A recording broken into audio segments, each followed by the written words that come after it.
فأعوذ بالله السميع العليم من الشيطان الرجيم من همزه ونفخه ونفثه بسم الله الرحمن الرحيم شرع لكم من الدين ما وصى به نوحا والذي أوحينا إليك وما وصينا به إبراهيم وموسى وعيسى أن أقيموا الدين ولا تتفرقوا فيه كبر على المشركين ما تدعوهم إليه الله يجتبي إليه من يشاء ويهدي إليه من ينيب سبحانك لا علم لنا إلا ما علمتنا إنك أنت العليم الحكيم رب اشرح لي صدري ويسر لي أمري واحلل عقدة من لساني يفقه قولي واحلل عقدة من لساني يفقه قولي.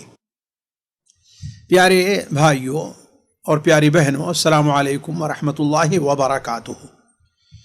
پچھلی مجلس میں اللہ تبارک و تعالیٰ کے نبی حضرت ادریس علیہ الصلاۃ والسلام کا ذکر چل رہا تھا. یہ حضرت ادریس علیہ الصلاۃ والسلام نوح علیہ الصلاۃ والسلام کے دادا یا پردادا تھے. حضرت ادریس علیہ الصلاۃ والسلام نے اپنے طور پر اصلاح کی بڑی کوشش کی اور اللہ تعالیٰ نے انہیں بڑی ترقی بھی دی، لیکن ان کے انتقال کے کچھ ہی دنوں کے بعد پھر معاملہ بگڑتا گیا، اور اس بار بگڑا تو بہت ہی زیادہ بگڑا. اب تک تو حضرت ادریس علیہ السلام کے زمانے تک جو بگاڑ تھی وہ شاید شرک یا شرک اکبر تک نہیں پہنچی تھی، لیکن اس بار جب معاملہ بگڑا ہے تو وہ بہت ہی بگڑتا چلا گیا، یہاں تک کہ حضرت نوح علیہ الصلاۃ والسلام کے آنے سے پہلے ان کی قوم کے اندر شرک اور بت پرستی بالکل عام ہو گئی، اور اس قدر عام ہو گئی کہ قوم کا یہ سمجھ لیے کہ بادشاہ کا مذہب اور دین اور حکومت کا مذہب تک بن گیا. ایسے موقع پر اللہ تبارک و تعالی نے ایک عظیم نبی اولو العزم انبیاء میں جن کا شمار ہے حضرت نوح علیہ الصلاۃ والسلام کو اللہ تبارک تعالی نے مبعوث فرمایا. حضرت نوح علیہ الصلاۃ والسلام کو اللہ تبارک و تعالی نے کچھ ایسی خصوصیات سے نوازا تھا جو دوسرے انبیاء کو حاصل تو ہوں گی لیکن کم حاصل ہیں. مثال کے طور پر حضرت نوح علیہ الصلاۃ والسلام اس دنیا میں پہلے رسول ہیں. آپ سے پہلے اس دنیا میں کوئی رسول نہیں آیا. جو آئے ہیں نبی، حضرت آدم علیہ السلام نبی تھے، حضرت ادریس علیہ السلام نبی تھے، اور اگر صحیح سند سے ثابت ہو جاتا ہے شیث علیہ السلام نبی تھے، لیکن اب تک کوئی رسول نہیں آیا تھا. یعنی معنی یہ ہے کہ اب تک اللہ تبارک و تعالی نے جو دین فطرت حضرت آدم علیہ السلام کے ذریعے بھیجا تھا، لوگ اسی کے اوپر عامل تھے. ان میں کچھ جزوی طور پر فساد مچتا تھا، جیسے آدم علیہ السلام کے بیٹے قابیل نے جزوی طور پر اختلاف کیا. حضرت یونس علیہ السلام کے زمانے میں وہ دو قبیلے جو پہاڑ کے اوپر رہتے تھے اور نشیبی علاقے میں رہتے تھے، ان لوگوں کے اندر فساد پیدا ہوا، لیکن یہ سب جزوی تھا. لیکن حضرت نوح علیہ السلام کے بعد یہ فساد بہت بڑے پیمانے پر پیدا ہوا، تو اللہ تبارک و تعالیٰ نے انہی سے رسالت کا سلسلہ شروع کیا. اس لیے کہ جانتے ہیں دنیا میں رسول اور نبی دونوں آئے ہیں. ہر رسول نبی تو ہوتا ہے لیکن ہر نبی رسول نہیں ہوتا. تو نوح علیہ الصلاۃ والسلام وہ پہلے رسول اس دنیا میں ہیں جنہیں اللہ تبارک و تعالیٰ نے ایک شریعت دے کر کے بھیجا تھا، جس کے اندر بات نکل گئی ہے تو واضح کر دوں کہ شریعت کا معنی یہ ہوتا ہے کہ پہلی شریعت کی بعض چیزوں کو منسوخ کر دیتا ہے. مثال کے طور پر آدم علیہ الصلاۃ والسلام کے زمانے میں یا آپ کے بعد بھی بھائی بہن کی شادی جائز تھی. یعنی ایک بھائی ہے وہ اپنی بہن سے، لیکن شرط یہ ہے کہ دونوں ایک ساتھ پیدا نہ ہو، ایک پیٹ سے دونوں نہ پیدا ہوئے ہوں، ایک بطن ان کا نہ ہو، ایک حمل نہ ہو، تو شادی ہو سکتی ہے تھی. اسی طریقے سے آدمی اپنی خالہ سے، اپنی پھوپھی سے، اپنی یعنی جو ایسے تھے ان سے شادی کر سکتا تھا. لیکن نوح علیہ الصلاۃ والسلام کے آمد کے بعد اب یہ سلسلہ ختم ہوا. نوح علیہ السلام رسول آئے اور محارم سے، جیسا کہ علماء نے لکھا ہے کہ محارم سے اب نکاح اور شادی کو بند کر دیا گیا. اسی لیے صحیح بخاری صحیح مسلم وغیرہ میں جو شفاعت سے متعلق حدیث ہے کہ لوگ جب سفارش کرنے کے لیے حضرت آدم علیہ السلام کے پاس، ایسے حضرت نوح، ابراہیم جیسا کہ ذکر ہے ان کے پاس جائیں گے، تو حضرت آدم علیہ السلام کے پاس جب تشریف لے جائیں گے تو آدم علیہ السلام اپنے گناہ کو یاد کریں گے اور معذرت کریں گے۔ اس معذرت کے موقع پر لوگوں سے کہیں گے کہ جاؤ کس کے پاس؟ نوح کے پاس۔ بعض روایات میں ہے کہ جاؤ وہ پہلے رسول ہیں جو اس دنیا میں آئے ہیں، اور خود لوگ بھی جب حضرت آدم اور حضرت نوح علیہ السلام کے پاس آئیں گے تو کہیں گے یا نوح انت اول الرسل الى اہل الارض، روئے زمین کی طرف آپ پہلے رسول بنا کر کے بھیجے گئے ہیں، لہذا آپ سفارش کیجئے۔ دوسری خصوصیت حضرت نوح علیہ السلام کی یہ ہے کہ قرآن مجید میں ان کا ذکر بکثرت وارد ہے، بلکہ قرآن مجید کی 28 سورتوں میں حضرت نوح علیہ السلام کا ذکر ہے، اور 28 سورتوں میں 40 سے زائد جگہ ان کا ذکر آیا ہے۔ کہیں تفصیل کے ساتھ ہے، کہیں صرف ان کا نام آیا ہے، جیسے ابھی جو ہم نے آپ کے سامنے جو آیت تلاوت سورہ شورا کی تھی اس میں صرف نام آیا ہے، لیکن نام کس حیثیت سے آیا ہے؟ گویا وہ صاحب شرع تھے اور اللہ تبارک و تعالیٰ نے لوگوں کی ہدایت کے لیے حضرت نوح علیہ السلام کو بھیجا تھا۔ شرع لکم من الدین ما وصی بہ نوحا، تو حضرت نوح علیہ السلام کا ذکر کہیں صرف نام ہے اور کہیں تفصیل ہے۔ مثال کے طور پر سورہ اعراف میں، سورہ ہود میں، سورہ مؤمنون میں، سورہ شعراء کے اندر، ان سورتوں میں، سورہ قمر میں حضرت نوح علیہ السلام کا ذکر بتفصیل آیا ہوا ہے۔ اسی طریقے سے حضرت نوح علیہ السلام کو ایک ایسی فضیلت حاصل ہے جو کسی نبی کو حاصل نہیں ہو سکی۔ وہ کیا ہے کہ حضرت نوح علیہ السلام کے بارے میں اللہ تبارک و تعالی نے ایک مکمل سورت نازل کی، جس سورت کے اندر صرف ان کا قصہ ہے، کسی اور کا قصہ نہیں ہے، صرف ان کا قصہ ہے۔ حضرت یوسف علیہ السلام لیجئے، ان کا ہے، ان کے بھائیوں کا ہے، ان کے والد کا ہے، اور اس میں دیکھیے آخر کے جو تقریباً 1.5 صفحات ہیں، ایک رکو 1.5 رکو ہے، وہ حضرت یوسف علیہ السلام کے قصے پر تبصرہ تو ہے، لیکن حضرت یوسف علیہ السلام کا قصہ اس میں نہیں ہے۔ لیکن حضرت نوح علیہ السلام پہلی آیت سے لے کر کے آخری آیت تک لے لیجیے، سورہ نوح کے اندر صرف حضرت نوح علیہ السلام کا قصہ ہے۔ سورہ ہود میں حضرت ہود علیہ السلام کے ساتھ بہت سے انبیاء کا ہے، سورہ یونس میں، یعنی جیسے سورہ ابراہیم میں آپ دیکھ لیجئے۔ لیکن سورہ حضرت نوح علیہ السلام کا ذکر ایک مکمل صورت میں نازل ہوا ہے، اور اس کے ساتھ کسی اور کو اللہ تعالیٰ نے اس میں شریک نہیں کیا ہے۔ علی کل حال حضرت نوح علیہ السلام کے بڑی فضائل ہیں، بڑی خصوصیات ہیں۔ ان میں سے ایک خصوصیت یہ ہے کہ حضرت نوح علیہ السلام کو تبلیغ کا جتنا وقت اللہ تعالیٰ نے دیا ہے حضرت نوح علیہ السلام کو، اور جتنی مدت سے نوازا ہے، ظاہر بات ہے ہم بہت سے لوگ اس طرف جائیں گے، میں معذرت کے ساتھ میری باتیں تھوڑی سی علمی ہو گئی ہیں، لیکن بعض لوگ ہیں ان کے لیے مفید ہوگی، ورنہ یہ چیز اس حدت میں چھڑنے کی نہیں ہے۔ حضرت نوح علیہ السلام کو 950 سال اپنی قوم کے اندر دعوت دینے کا موقع ملا ہے۔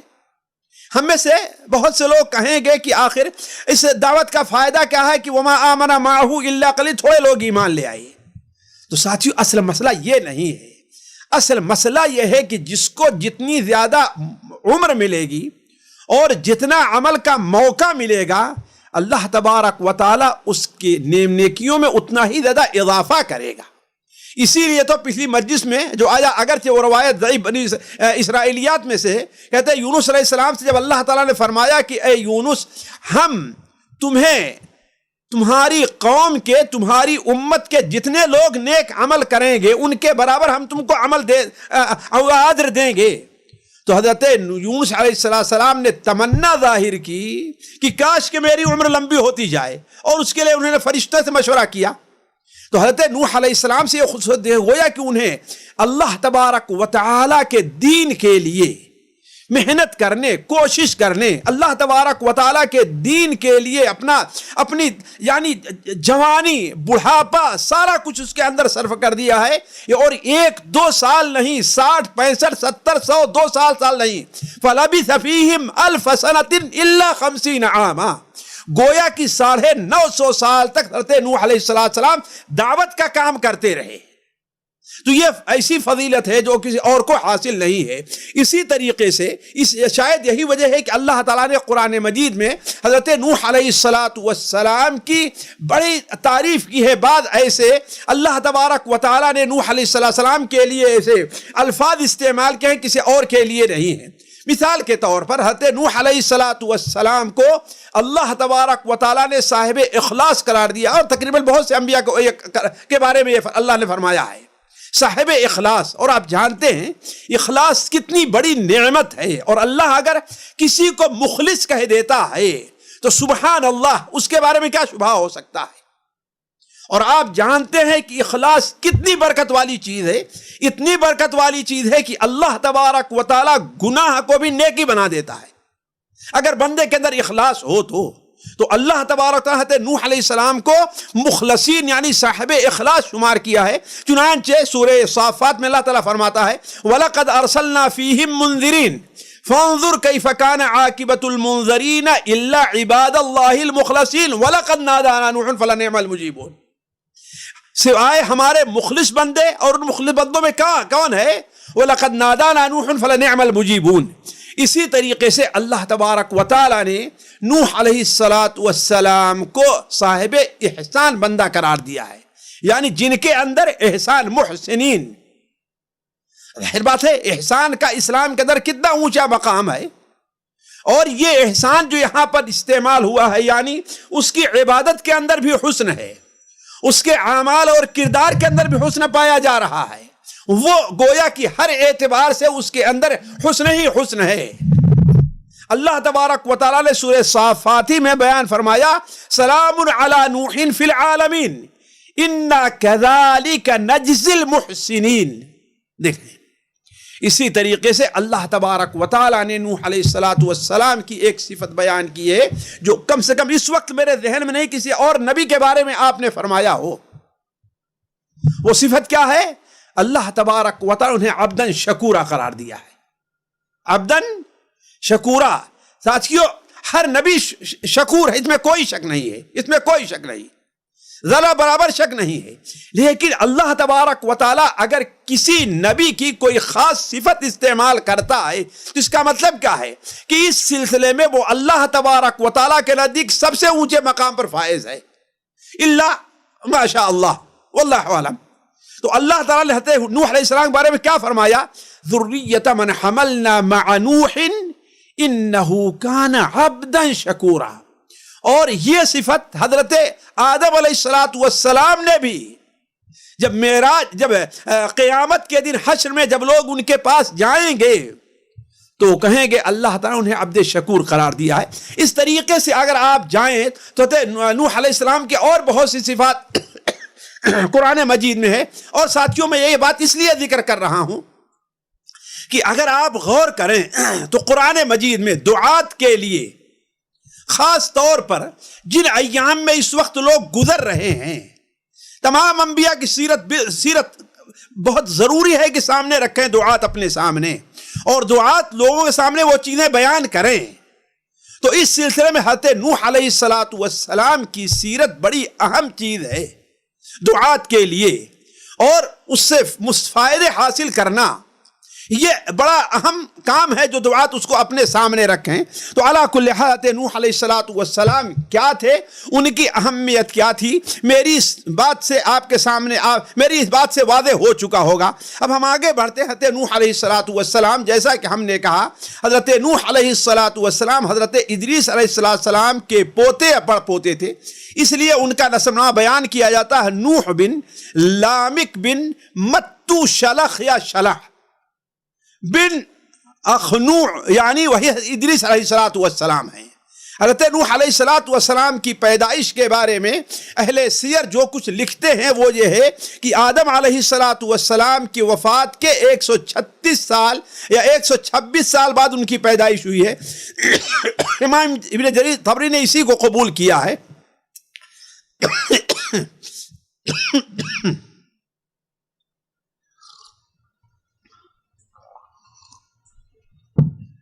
الحمدللہ. اور بعض اہل کتاب کے نزدیک مقبول ہے کہ آدم علیہ السلام کی وفات کے 461 سال بعد یہ ان کی پیدائش ہوئی ہے، لیکن جہاں تک علماء حدیث ہیں اسے قبول نہیں کرتے۔ علماء تاریخ نے اس کو لکھا ہے، لیکن علماء حدیث اس لیے قبول نہیں کرتے ہیں کہ صحیح حدیثیں اس کی تردید کر رہی ہیں۔ مثال کے طور پر صحیح ابن حبان میں حضرت ابو امامہ رضی اللہ تعالیٰ عنہ کی روایت ہے، اور صحیح بخاری میں حضرت عبداللہ ابن عباس کا قول اس کی تائید کرتا ہے۔ تو صحیح ابن حبان میں حضرت ابو امامہ کی روایت ہے کہ اللہ کے رسول صلی اللہ علیہ وسلم سے ایک شخص نے پوچھا کہ اے اللہ کے رسول صلی اللہ علیہ وسلم، کیا آدم علیہ السلام نبی تھے؟ تو آپ نے فرمایا کہ نعم نبی مکلم، ہاں وہ نبی تھے، صرف نبی ایسے نبی ہی یہی نہیں بلکہ ایسے نبی تھے کہ اللہ تعالیٰ نے ان سے دو بدو آمنے سامنے بات کی ہے۔ تو اللہ تبارک و تعالیٰ کے نبی مکلم تھے۔ پھر اس کے بعد حضرت اللہ کے رسول سے پوچھا گیا فَكَمْ كَانَ بَيْنَهُ وَبَيْنَ نُوحٍ، حضرت آدم علیہ السلام اور نوح علیہ السلام کے درمیان کتنا فاصلہ تھا؟ تو آپ نے فرمایا 10 قرون، 10 قرن۔ اب یہ قرن جو ہوتا ہے 100 سال کا بھی مؤرخین نے مانا ہے، اور 70 اور 80 سال یا بعض نے 60 سال کا بھی مانا ہے، یعنی ایک پیڑھی اگر 100 سال لیتے ہیں، 1 صدی گویا 10 صدیاں درمیان میں ہے دونوں کے۔ حضرت آدم اور نوح کے گویا 10 صدی گویا 120 سال بیان کیا جا رہا ہے، یہ بات صحیح نہیں ہے۔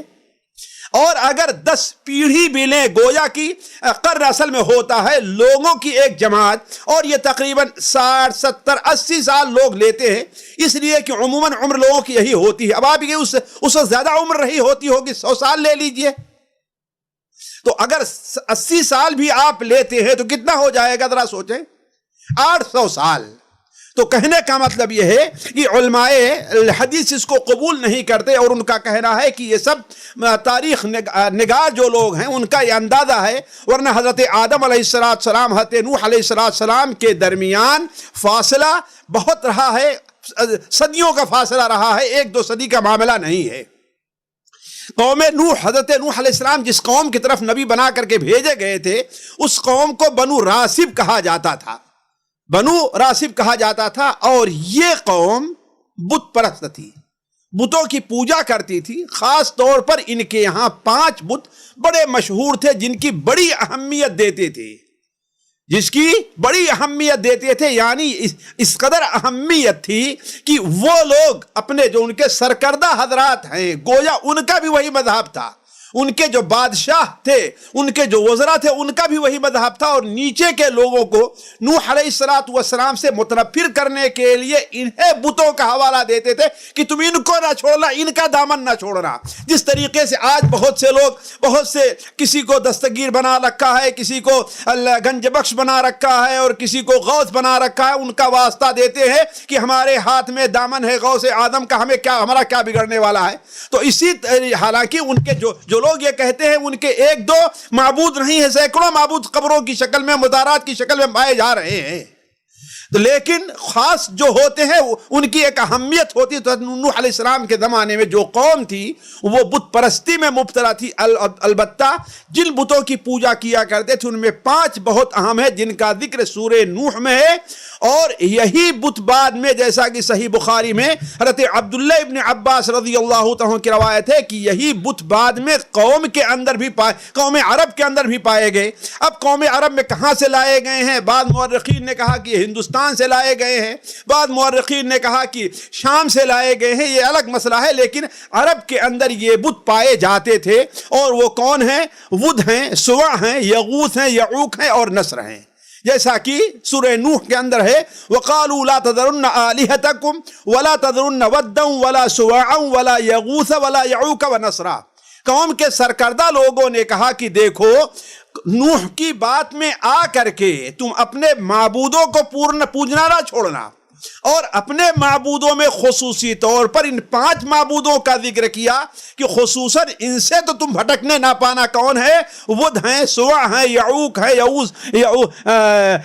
یغوث ہیں، یعوق ہیں اور نصر ہیں. ود اور سواد اور فلاں اور فلاں. اب یہاں پر ایک بات اور ذکر کر دینی چاہیے کہ آخر یہ جو بت پرستی ہے قوم نوح میں کہاں سے آئی؟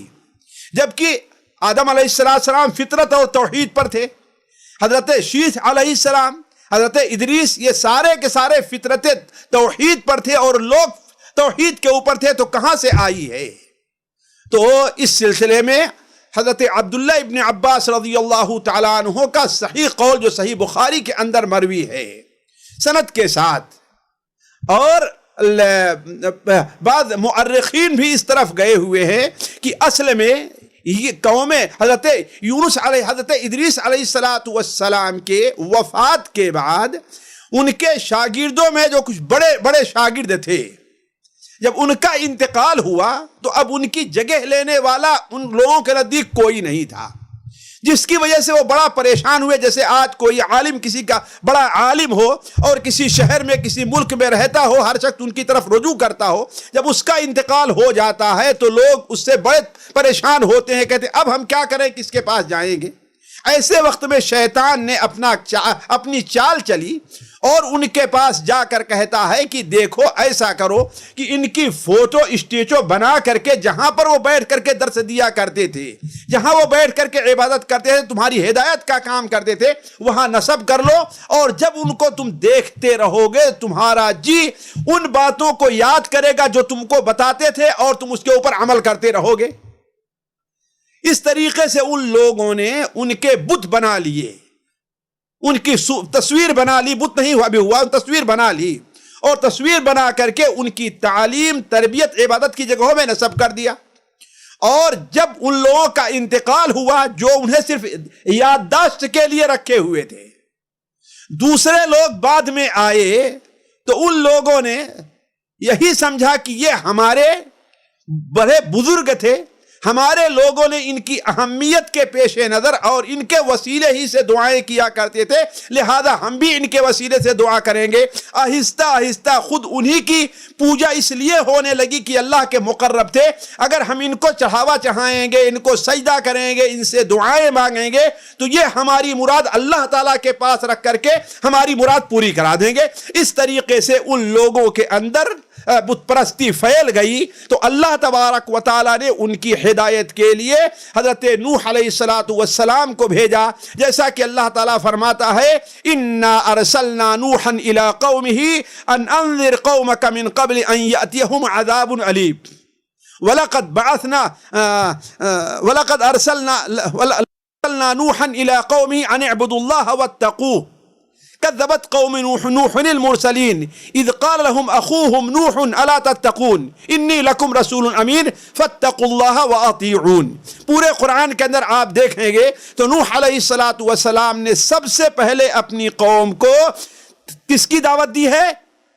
توحید کی دعوت دی ہے، اور انہیں اللہ تبارک و تعالیٰ کی عبادت کی طرف بلایا ہے. یہاں پر چونکہ حضرت نوح علیہ السلام کا ذکر ہے، ایک بات اور آ جانی چاہیے کہ حضرت نوح علیہ السلام کی جب بعثت ہوئی ہے تو اس وقت ان کی عمر کیا تھی؟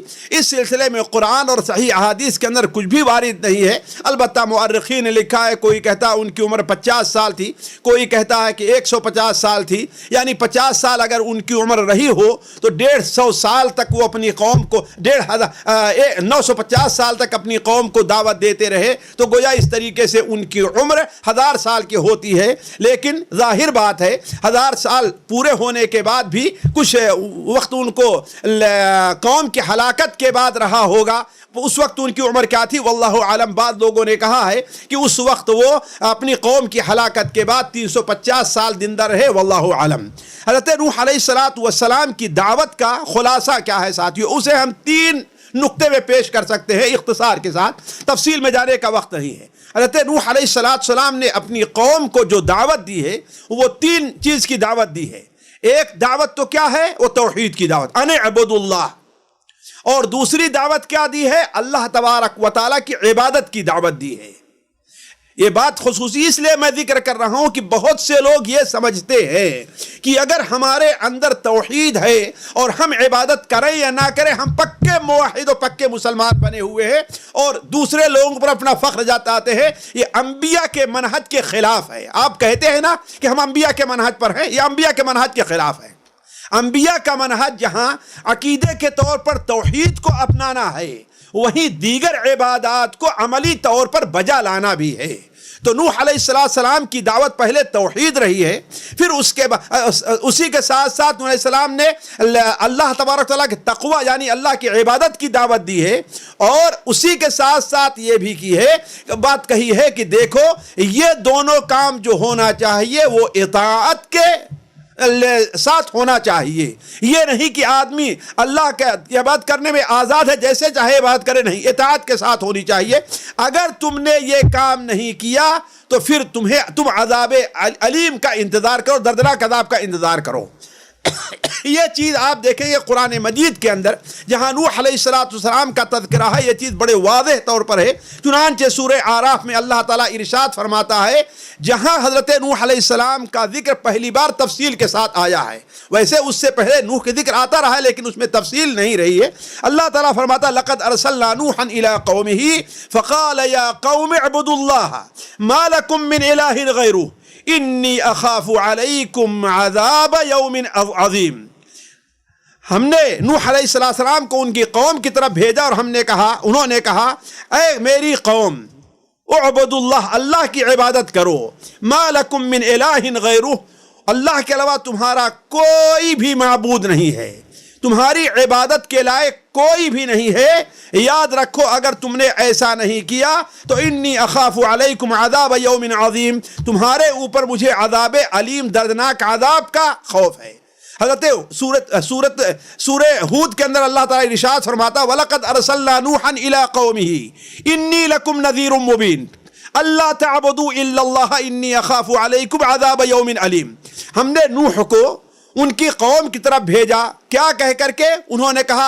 ہم نے کہا جا کر کے ان سے کہو انی لکم نذیر مبین، میں تمہارے لیے کھلا ڈرانے والا ہوں، اللہ تعبدوا الا اللہ، یہ کہ تم صرف اللہ کی عبادت کرو۔ آپ جانتے ہیں جتنے بھی رسول اس دنیا میں آئے ہیں سب سے پہلی ان کی دعوت توحید عبادت رہی ہے۔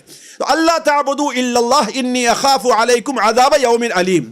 سورہ نوح جو حضرت نوح علیہ السلام کے قصے پر مکمل ایک سمجھیے کہ ایک آپ کی دعوت کا مکمل خاکہ اور آپ کی دعوت کا نچوڑ، حضرت نوح علیہ سیرت کا نچوڑ جو آ گیا ہے، اس میں اللہ تعالیٰ فرماتا ہے انا ارسلنا نوحا الى قومی ان انذر قومک من قبل ان یاتہم عذاب علیم۔ ہم نے نوح علیہ السلام کو ان کی قوم کی طرف بھیجا، کیا کہہ کر کے؟ یہ کہ اپنی قوم کو ڈراؤ قبل اس کے کہ ان کے پاس اللہ کا دردناک عذاب آئے۔ گویا کہ بت پرستی کے اندر مشغول ہونا، اللہ کی عبادت میں کوتاہی سے کام لینا، یہ اللہ تبارک و تعالیٰ کے عذاب کو دعوت دینے کا ہم معنی ہے۔ تو حضرت نوح علیہ السلام نے کیا کیا؟ فوراً بغیر کسی تاخیر کے قال یا قوم انی لکم نذیر مبین، کہا اے میری قوم کے لوگو میں تمہارے لیے کھلا ڈرانے والا ہوں۔ کیا کرنا ہے کام تم کو؟ ان اعبدوا اللہ واتقوہ واطیعون۔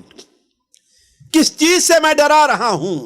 میں کیا تم سے کہہ رہا ہوں جس کے اوپر عمل کرو ورنہ تمہیں دردناک عذاب اپا لے گا؟ وہ کیا ہے؟ ان اعبدوا اللہ، تم اللہ کی عبادت کرو، واتقوہ اور اس سے ڈرو، اس کا تقوی اختیار کرو، ان اعبدونی واتقون۔ اور یہ دونوں چیزیں سورہ مومنون میں اور دوسری صورتوں کے اندر بھی یہ چیز واضح کی گئی ہے۔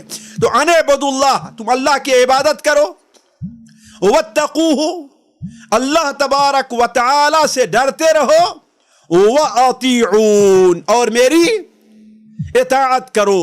تو گویا نوح علیہ السلام کی دعوت کا خلاصہ آپ تین چیزوں میں یا چار چیزوں میں پیش کر سکتے ہیں۔ وہ کیا؟ یعنی صرف اللہ کی عبادت کی جائے، اس کے ساتھ ساتھ اللہ تبارک و تعالیٰ سے ڈرا جائے۔ علماء کہتے ہیں ڈرنے کا معنی یہ ہے، اس لیے کہ تقوی کیا چیز ہے؟ تقوی ہے اللہ تبارک و تعالیٰ کے احکام کو بجا لایا جائے اور اللہ کے منہیات کو ترک کر دیا جائے۔ تو گویا یہی عبادت ہے، عبادت کی جائے، اور رسول کی اطاعت کی جائے. اگر یہ چیز نہ رہی تو اللہ تبارک و تعالیٰ کے عذاب کا انتظار کرو. حضرت نوح علیہ السلام کی یہ دعوت رہی، لیکن اس دعوت کا جواب حضرت نوح علیہ السلام کی قوم کی طرف سے آپ کو کیا ملا؟ وہی ملا جو دیگر انبیاء اور رسولوں کو ملا کرتا ہے. وما منع الناس ان يؤمنوا اذ جاءهم الهدى ويستغفروا ربهم الا ان تأتيهم سنة الاولین او یأتیهم العذاب قبلا. لوگ ایمان کیوں نہیں لائے جب اللہ تبارک تعالیٰ کی طرف ہدایت ان کے پاس آئی؟ اپنے گناہوں کی معافی کیوں نہیں چاہے؟ کیا صرف وہی انتظار کرتے رہے کہ پہلے لوگوں پر جو چیز آ چکی ہے، عذاب آ چکا ہے، یا دردناک ان کے سامنے عذاب آ جائے؟ تو کہنے کا مطلب یہ ہے قوم کا جو رد عمل رہا ہے وہ قوم گویا کی دو حصوں میں بٹ گئی ہے. کچھ لوگ جو کمزور تھے، سیدھے سادھے سے دنیا کا منصب، دنیا کی دولت کی طرف ان کی رغبت کم تھی، وہ اللہ تعالیٰ نے انہیں نیک دل پیدا کیا تھا، وہ لوگ تو ایمان لے آئے، جبکہ ان کی تعداد بہت تھوڑی تھی ساتھیوں، بہت تھوڑی تھی. وہ لوگ ایمان لے آئے. البتہ باقی عام لوگ اور خصوصاً قوم کے جو ملا جس کو کہا گیا سرکردہ لوگ، یہ قرآن مجید میں لفظ الملا استعمال ہوا ہے انبیاء کے سلسلے میں. فرعون اور اس کی ملا کا ذکر آیا ہے، کسی نبی کے بارے میں اس قوم کے الملا کا ذکر. اس سے مراد کون لوگ ہیں؟ الملا سے مراد قوم کے وہ لوگ ہیں، چاہے منصب کے لحاظ سے ہے، چاہے علم کے لحاظ سے ہے، چاہے مال کے لحاظ سے ہے، یا اجتماعی طور پر کسی کو بڑائی حاصل ہے، اس لحاظ سے اگر کوئی بڑا ہے تو اسے ملا کہتے ہیں. یعنی گویا وہ لوگ جن کے پیچھے عوام چلتی ہے، وہ لوگ جن کا عوام پر ایک اثر ہے، وہ لوگ جو عوام کے سردار اور سرکردہ بنے رہتے ہیں، یہی لوگ الملا ہیں. تو جو لوگ الملا تھے، سرکردہ لوگ تھے، وہ لوگ کٹ حجتی پر اتر آئے اور نوح علیہ السلام کی دعوت کا جواب کچھ اس طریقے سے انہوں نے دیا. اولاً انہوں نے کہا کہ ہم آپ کو نبی کیسے مان لیں؟ اس لیے کہ آپ تو ہماری جیسے انسان ہیں، ہمارے جیسے انسان ہیں، تو ہم آپ کو نبی کیسے مانیں؟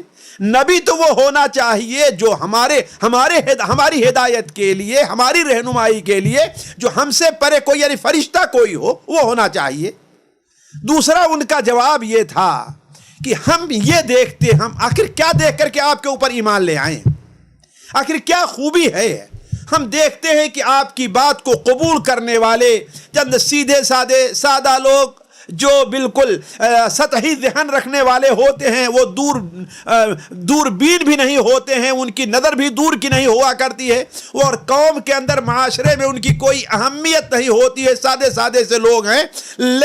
ہم وہی آپ کے اوپر ایمان لے آئے ہیں، تو ہم کیا دیکھ کر کے آپ کے اوپر ایمان لے آئے؟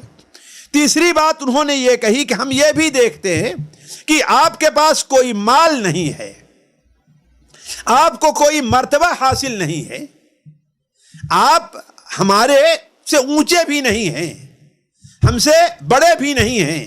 اگر اللہ تبارک و تعالیٰ آپ کو مال میں ہم پر فوقیت دیا ہوتا، اللہ تبارک و تعالیٰ اگر حکومت میں ہم کو فوقیت دیا ہوتا، اللہ تعالیٰ آپ کے لیے فرشتوں کو اس طریقے سے لیا دیتا کہ آپ کے آگے پیچھے فرشتے چلیں، تو آخر یہ تین چیزیں ہیں جو کسی کے تابع داری کے پر لوگوں کو ابھارتی ہیں، اور یہ تینوں چیزیں آپ کے اندر نہیں پائی، تو ہم کیسے آپ کے اوپر ایمان لے آئیں؟ اللہ تبارک و تعالیٰ نے اس چیز کو قرآن مجید میں ایک دو جگہ نہیں، متعدد جگہ بیان کیا ہے.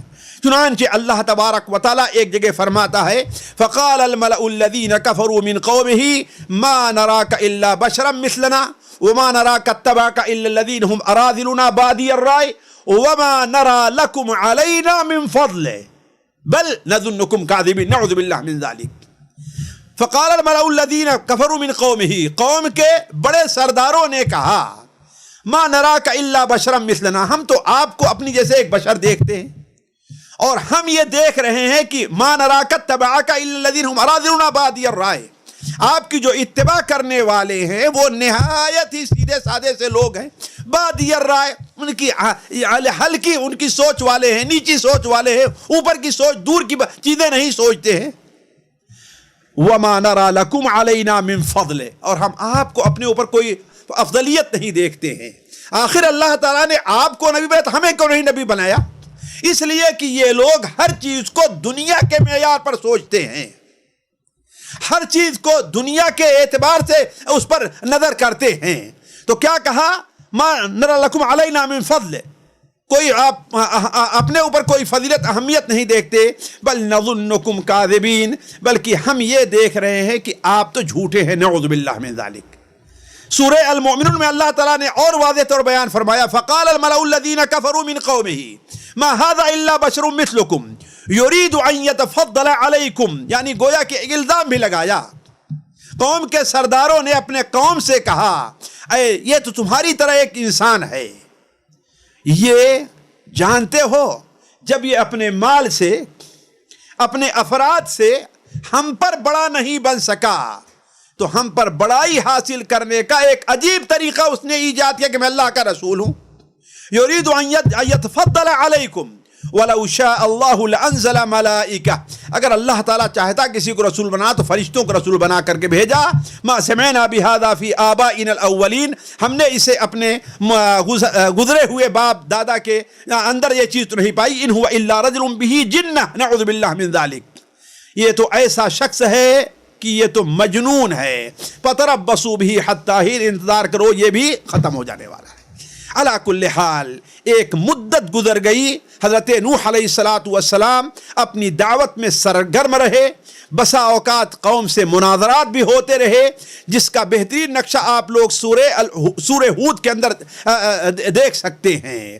حضرت نوح علیہ السلام کی انتہائی کوشش رہی کہ کسی طریقے سے قوم راہ راست پر آ جائے، اس لیے انہوں نے دعوت کے متعدد اسلوب اختیار کیے۔ رات میں دعوت دی، دن میں دعوت نصیحت کی، اکیلے میں دعوت دی، لوگ مجمع عام کو خطاب کیا، لوگوں کے سامنے لوگوں سے بات کہی، تنہائی میں جا کر کے گھروں میں ان سے بات کہی، لیکن نوح علیہ السلام کی دعوت کا ان کے اوپر کوئی اثر نہیں ہوا، بلکہ صورتحال یہاں تک پہنچی کہ جب نوح علیہ السلام انہیں دعوت دیتے، نوح علیہ السلام کو دیکھتے تو اپنی آنکھیں بند کر لیتے، اپنے چہرے کے اوپر کپڑا ڈال لیتے، اپنے کانوں میں انگلیاں ایک نہیں بلکہ ساری انگلیاں اپنی ٹھوس لینے کی کوشش کرتے تاکہ ان کی بات سنائی نہ دے۔ پھر اس کے بعد نوح علیہ السلام کا کیا موقف رہا ہے وہ اگلی مجلس میں ہم آپ کے سامنے رکھیں گے۔ تب تک کے لیے آپ سے اجازت ہے، والسلام علیکم ورحمۃ اللہ وبرکاتہ۔ سامعین کرام، ہمارے علمی اور عوامی دروس اور سوال و جواب کی مجلسوں سے آپ خود بھی مستفید ہوں اور اپنے دوست و احباب کے ساتھ بھی شیئر کریں۔ عین ممکن ہے کہ آپ کے شیئر سے کسی کی اصلاح اور آپ کے لیے صدقہ جاریہ بن جائے۔